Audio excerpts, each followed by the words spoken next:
toe. Dillon on the bottom. The run's on top. Whoa! Teammates. Around they go and a hard crash. Kyle Busch. Larson. Caution is out. Bubba Wallace is in this. Austin Cindric. Hard hit by Kyle Busch. Caution's out. McDowell is first to the line, but will have to go back to the moment of caution, which ends the race. Brad Keselowski is climbing out. He's okay. All video to determine the order of finish at the moment of caution. Huge run. Went for it. Joey was obviously had to block. Question is, where did that caution come out? Chase Elliott pulls ahead of Michael McDowell. Oh, look at the run he got right there, though. McDowell, the run on the outside with a little help from Hamlin. All right, we know the caution was out there. We saw some caution lights where Michael McDowell and the three of Austin Dillon pulled ahead of Chase Elliott.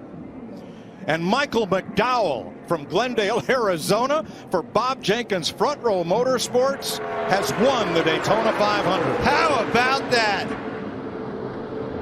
Man. That's a huge win for Mike.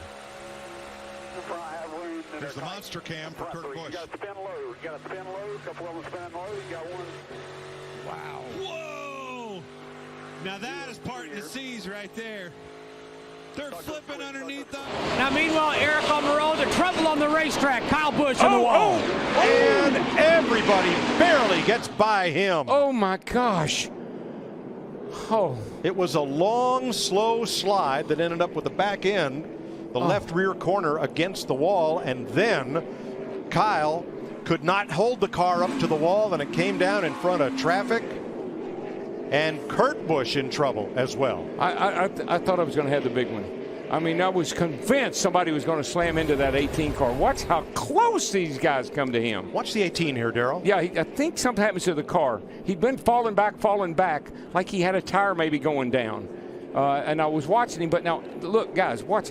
This is just, I don't even hardly want to watch. It's so close. Watch these cars start going around him with that debris. Look at that. I mean, they're splitting him to the high side and to the left side. Was that his brother Kurt on the outside, and did he run over something? Or did he clip Kyle? Let's ride along. Lock her down, lock her down, lock her down, lock her down, lock her down, lock her down. Yeah, there's the hit. Kurt. Now Logano the outside. They can't get around. Whoa! Keselowski gets turned by William Byron. Blaney gets caught up. Gilliland, Truex, Hamlin, and more. All those Fords were struggling to get around Chastain. Who could get around and get that clean air track position first? That's what happened. You knew it was coming. You knew it was coming. I mean, it's a parking lot down there. Cars parked everywhere. Blaney out. Big damage on him. Toe link broke on the back. That one's done. Keselowski all wadded up. Gilliland. Stay straight. We're going to have to stay straight if you can. Back. Dang it. Keep going. Keep going. Oh, you did that. Me either. Holy. I literally felt like Lightning McQueen in the movie Cars. When the smoke settled, I saw lightning coming through. I hit pretty damn hard. I think that's exactly what's happened. He's getting, you can see where he's starting to. Oh! Eric Jones. Stay low, stay low. Still green. Nope, caution now. Yeah. Jones back up the racetrack. Woo. That was too close for Bubba Wallace. He caught a little bit of Jones and then hard hit into the inside retaining barrier. Keep rolling. Well, this is certainly not what Kyle Busch wanted to see. Changes everything. Hard hit. A lot of right side contact with that 43 car of Eric Jones. That 23 hit the wall really hard on the inside, and I know there was tires, and it was pretty soft, but he drove away. It didn't look so bad. No. Oh. However, that 43 got a lot of damage. Jones under Tyler Reddick. Oh, he's running loose. 7th. Got loose and overcorrected. Much like Chastain did in practice session at California. And the car won't steer at all, so he couldn't keep it from coming around here and back up on the racetrack. Now watch Bubba Wallace. See, just missed Eric Jones, but loses control. And then about hit the pace car pulling out.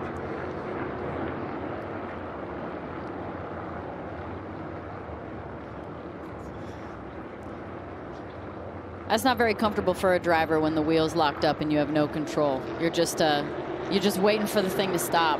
And you're but going to go luckily kiss. It didn't hook. You're luckily gonna it didn't hook.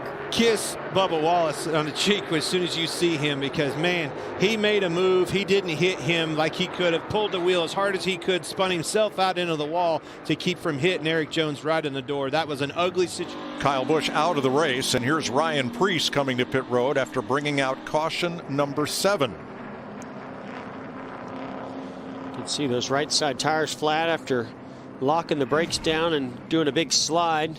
He's been lead lap all day. Let's see what happens to the Connecticut driver who was 27th. Just looks like another one of those incidences, Mike, where he got really loose coming through the tunnel turn, maybe got a little wide up into that traction compound. The back end comes around like we've seen happen to a few other competitors. Wow, look at the rear tires come off the ground as Bubba Wallace goes down on the apron and hits a ramp that's down there. Want to go for a wild ride with Mr. Preece. Clear. By 1, whatever lane you need. Whatever lane you want here. Well, yeah, you could just see he was just in an awkward position. There goes Bubba Wallace by as Ryan Preece makes contact in the inside wall, but he's just in one of those positions where there's a couple cars really blocking the air to get clean air to his race car, and he drifted up the racetrack a little bit. Let's watch Bubba Wallace. Look at the rear tires come off the ground right as he hits that transition to the pavement. Front tires, then the back tires. And does a great job not hitting the wall. Jeff, that's the exit. Real estate. They run out of real estate. Somehow the 20 of Christopher Bell makes his way through. We were just talking about Christopher Bell, how he was back there in the middle of that stuff.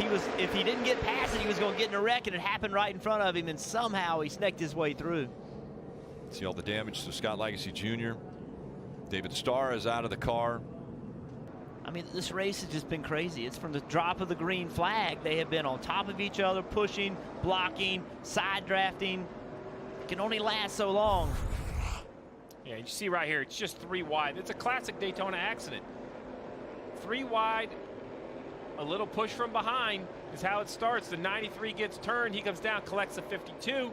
The 52 goes across the racetrack. Somehow in all of this, the 20 of Christopher Bell, there he is. You see him moving left and right. He sneaks through as cars are spinning. That was a big hit for Scott Legacy Jr. Looks like it was the 86 of Brandon Brown that was the one who maybe made the push there to get that started.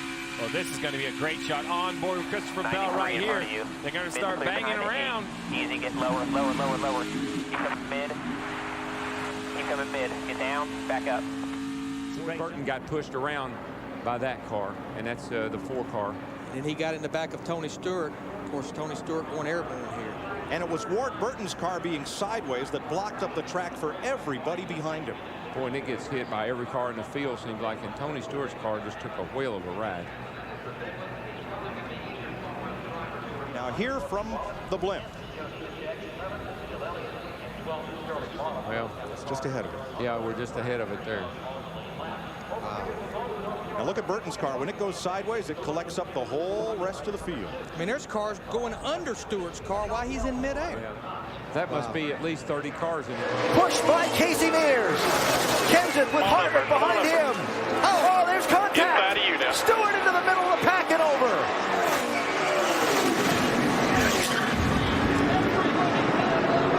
Fortune's out.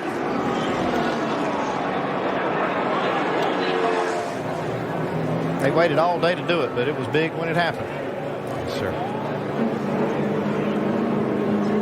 See Michael Waltrip just barely catching the left rear quarter panel of Kevin Harvick. Get him involved. Stewart's car upside down on top of Casey Kane's number 5.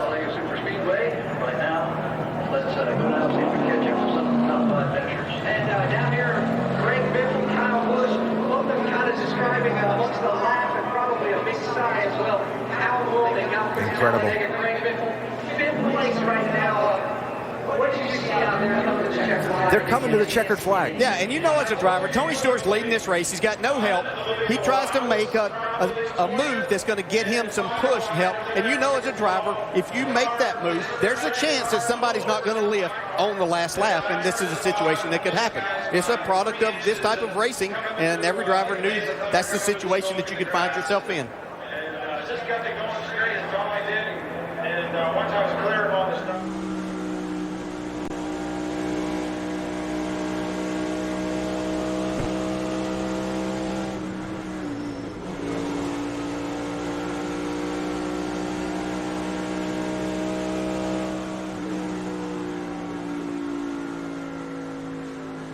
Pit road, but he was split the box. He didn't have all four underneath the box. He was in 9th place. Here's the Ally cam to show us what happened. He's got a tire down.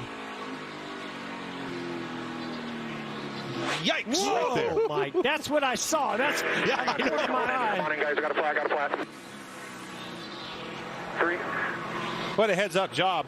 Did a good job of getting that thing to pit road, but so it was pretty obvious to me that he was trying to fill that gap, slow the block, slow the run by Buescher. And as soon as he moved, not only did he get tight, Buescher did as well. Yeah, and you see. Side by side for the lead. Suarez on the inside, Hamlin on the outside. Haley on that outside line, top of 3. He's got some help with him. My God, into the wall they go. The 11 now also caught up in it. The whole Haley. The 3 of Austin Dillon squeezes through. He is in front. And look at virtually the only car to clear it. Unbelievable.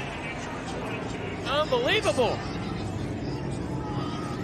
That I've never seen races. Typical for this part of Florida. I mean, there were, I'll tell you how it started, but it's like 4 or 5 things happening all at once. When we pick it up, you've got 2 or 3 cars sideways from multiple types of contact. I was with you when we started there. I saw 2 cars sideways. I think we're going to try it a little bit earlier. Let's take a look from the 3 right here. I want to know how he gets through it because he's the only one on the apron. Still 3 bottom. Wreck it. Stay bottom. Stay bottom. Keep coming. Keep coming.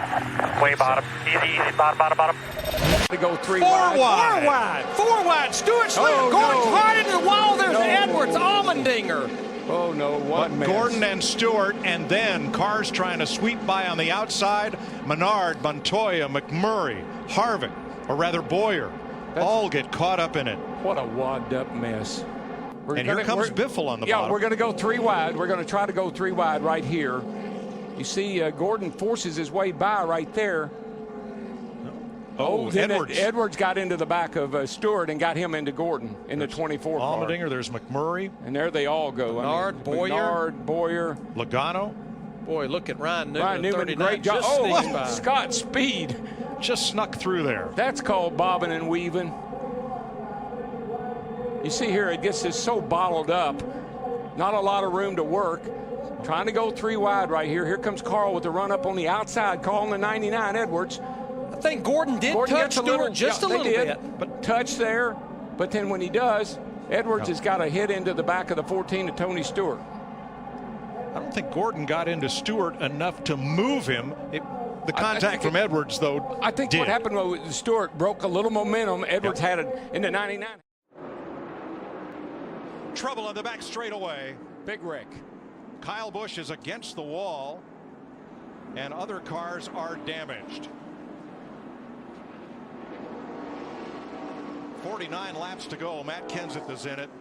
Lot of right front damage. Just haven't liked this personally. I haven't liked this combination. It was right there on the exit of the corner. It looked like his car was a little bit loose to begin with. Allmendinger spins.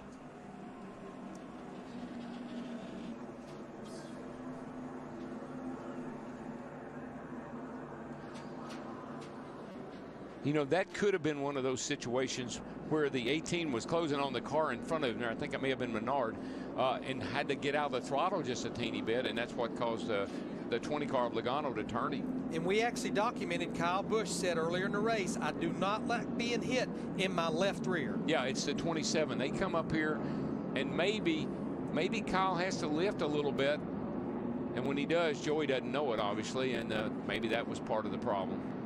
Here comes Kyle Busch with a push from Boyer on the inside.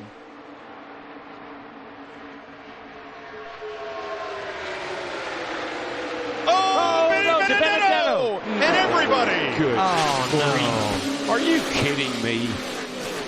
This is big. Wow. But it...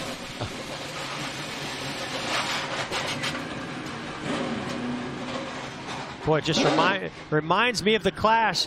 Same type of carnage that we saw where these cars were going everywhere. A lot of damage as they all got to turn 3. Well, that ruined everything. I mean, sometimes I'm speechless. I'm speechless. You know, there's just those feel-good stories that build in a race, and boy, Matt DiBenedetto was doing such an amazing job. Oh man, I know he was. So let's go to the Goodyear blimp as drivers climb out or try to make their way back to pit road, and look at the outside lane. DiBenedetto and Paul Menard. Yeah, Paul Menard giving a pretty nice push down the back straightaway to DiBenedetto. Gets to his right rear. Oh yeah, that just starts to turn him a little bit. Got him in the right rear. And then he collects Menard. Yeah. Logano just misses it, but the whole outside lane and half the inside pile up. And this is exactly what we were just talking about. At this stage in the race, you can start to taste victory in the Daytona 500. You want to see that checkered flag, and you'll do anything to get it, and you know you've got to be more aggressive with those bump drafts. It looks exactly like the Clash. I mean, all those cars, third turn, all those cars wadded up, sliding up the track with sparks flying. It looks so much like the Clash. That is the 17th of February, looking way too much like the 4th of July. Amen. Fireworks everywhere. Yeah, and it really and truly, it was Paul Menard. He gave DiBenedetto a little shove, but it was on the outside, on the right side, and that just turned DiBenedetto into the outside wall, and then it was on from there. And a different situation than we saw in the clash between Menard and with Jimmy Johnson, but it was a similar thing when we heard the spotter on the 21, Menard say, well, he zigged and we zagged. And in this case, Menard told his team on the radio, I just bumped him a little too hard. Yeah, I mean, what are you going to do? It's the end of the race. You're trying to help that guy. You're trying to help DiBenedetto. You're not trying to wreck him, but just bad judgment. Trouble. Hey, Greg. Here's the big one. Man. Well, there goes half the field. Sure does. And it's Ryan Newman leading them around. Oh, Jimmy Johnson. Hopes in his final Daytona 500. Kurt Busch, another former Daytona 500 winner. Brad Keselowski trying to win it for the first time, all torn up. Bubba Wallace, Eric Almirola, one of the fastest Fords in this entire field. And here's Martin Truex, who couldn't get back to the lead pack and gets all torn up. Smoke out the exhaust pipe. That's not a tire problem for the 18 of Kyle Busch. We are, of course, under caution with 15 to go. Watch the outside line here, Jeff. You can see Joey Logano really aggressive to the rear bumper of the 10. He's going to push him all the way up to the 2. And they just, right before the 10 gets there, there's a little bit of movement. And that little bit of movement, when you make that much contact, turns your car right around. That's exactly what happened to Brad Keselowski and the 10 of Almirola. And that happens right in front of most of the field. And that really all started with a big push from Joey Logano. Remember Joey Logano talking on the radio earlier about, you got to tell me when I'm pushing that car and it's going to make contact with the car in front of us. Well, that fifth on back. Here comes Ryan Preece to the bottom, to the inside of Ryan Blaney, who's to the inside of Ross Chastain, and then they're going to wreck off of turn 4. Leaders get together. Chase Elliott into the outside wall. The pack blows apart off of turn 4. Nearly all of the race leaders involved spinning and crashing to the front straightaway. Well, we've got the big one and we've got the caution. We've got 10, 12, 14 cars involved. Chase Elliott torn up. However, he comes across the line under power. Matty D torn up. You've got Kyle Busch sitting in the ball field and a number of other cars. Brad Keselowski involved, what appears to be Ricky Stenhouse, Eric Almirola. You knew it was coming, and it happened at the front of the field between Chase Elliott and Matt DiBenedetto getting together, and from that point on, it was on. It was. Chase Elliott tried to block Matt DiBenedetto, and Chase was too late on the block. He and his right rear corner clipped the left front of Matt DiBenedetto. DiBenedetto put the move on trying to go to the outside. Elliott tried to block. It was too late. The crash was on, and now getting through it, Chris Buescher, the race leader, Ryan Blaney, and how about Corey LaJoie? He is now up to the number 3 spot.